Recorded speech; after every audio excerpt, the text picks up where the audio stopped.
Hello my dear student, आप सभी का स्वागत करती हूँ अपने learn by Ruchi Pandey YouTube channel पे। आज हम एक क्लास 12th का मोस्ट इम्पॉर्टेंट टॉपिक जो कि रायमन टिमन रिएक्शन है जिसके बारे में डिस्कस करेंगे।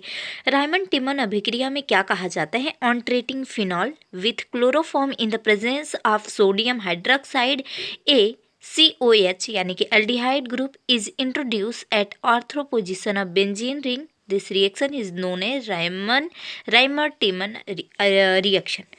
The intermediate substituted benzyl chloride is hydrolyzed in the presence of alkali to produce salicylaldehyde. चलिए हम बात करते हैं कि आखिर में इसमें क्या दिया हुआ है।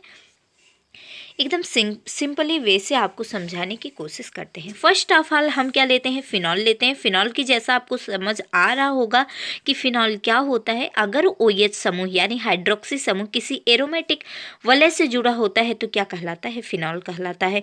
अब यहाँ पे हमने क्या किया? फिनॉल ले लिए। फिनॉल की अभिक्रिया जब किससे कराई जाती है, यहाँ पे लिया क्या गया? क्लोरोफॉर्म लिया गया है CHCl3 तथा एक्वस मतलब होता है निर्जल सोडियम हाइड्रोक्साइड।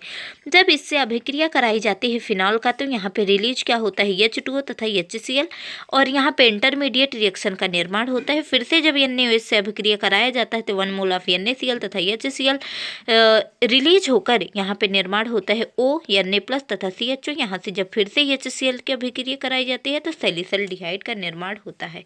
चलिए हम आपको एक बेसिक तरीके से समझाते हैं कि कैसे होता है। एक कॉपी पे हमने ड्रॉ करके समझाती हूँ। चलिए अब बात करते हैं कि यहाँ पे हमने क्या ले लिया है? फिनॉल, जैसा कि OH समूह एरोमेटिक वलय से ऐड है। यहाँ पे हमने अभिक्रिया किससे कराया? क्लोरोफॉर्म, जिसका फार्मूला होता है CHCl3 तथा NaOH से। जैसे ही हमने इसके अभिक्रिया करवाए, एक OH समूह यहाँ से और एक H समूह यहाँ से, क्या होता है?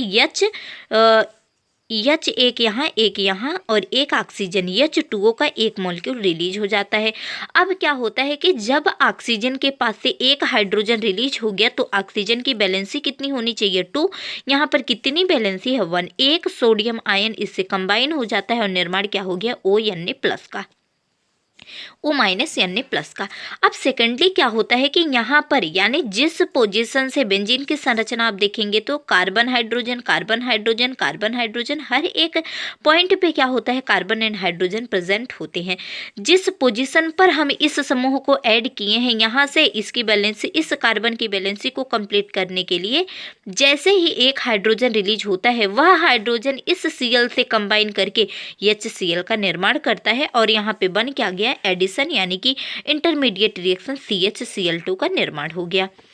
अब जब प्राप्त इस इंटरमीडिएट रिएक्शन से NaOH से फिर से अभिक्रिया करवाई जाती है तो यहाँ से क्या होता है? 1 मोल ऑफ NaCl से कंबाइन करके 1 मोल ऑफ NaCl का निर्माण होता है। सेकेंड जो H बचा है, H 1 मोल ऑफ Cl से अभिक्रिया करके HCl, यानी कि इस स्ट्रक्चर में अब हमारे पास Cl एक भी नहीं है, सिर्फ बचा है CH।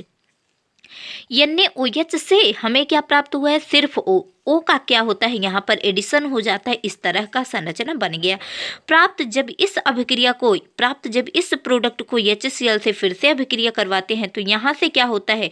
NaCl को लेकर रिलीज हो जाता है। NaCl रिलीज हो गया, बचा क्या? एक हाइड्रोजन, या हाइड्रोजन ऑक्सीजन के साथ कंबाइन करके सैलिसल्डिहाइड का निर्माण करता है। यही होता है रायमन टिमन अभिक्रिया। आई होप फ्रेंड आपको समझ आया होगा। Thank you for watching.